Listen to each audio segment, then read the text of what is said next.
est-ce que accepter et se résigner, est-ce que c'est aussi clair que ça la frontière entre les deux? Il y a pour moi, il y a deux niveaux d'acceptation. Il y a accepter la chose telle qu'elle est, ou accepter malgré soi. Et accepter malgré soi, c'est pas la vraie acceptation, entre guillemets. D'accepter, c'est pas sacrifier aussi. Comprendre le problème, comprendre l'autrui, l'accepter tel qu'il est, ok, mais à condition que je comprends pas par accepter, c'est sacrifier. Ma mère était beaucoup dans le subir, dans le sacrifice de soi. Et c'est toujours elle qui se levait pour aller chercher la moutarde, c'était patriarche. Et là, mon père est mort depuis 2 mois et ma mère, elle est complètement malade. Quand elle a été construite comme ça, avec ces images, ces modèles, et j'ai reproduit ça en me mariant avec quelqu'un pareil, hein, tout en étant quelque part consciente, mais c'est pas évident. Si j'exprime les émotions que la situation crée en moi, j'ai remarqué que ça me libère. Si un enfant n'est pas content de ce qu'on lui dit, il se met spontanément à crier, à pleurer, à taper sur la table, quoi que ce soit. Les émotions qui sortent de moi me libèrent. Malheureusement, si j'apprends à cet enfant à réprimer ses émotions, si on m'apprend à réprimer mes émotions, je développe des psychopathologies à l'intérieur de moi, psychosomatiques.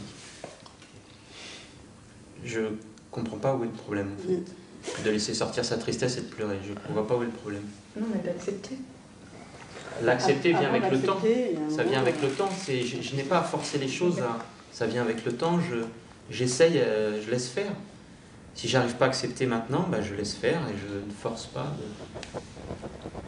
Accepter, c'est pas forcément approuver une situation. Ça a été dit. Ouais. Donc accepter, c'est voir la situation et en choisir une autre. Donc moi, c'est ça.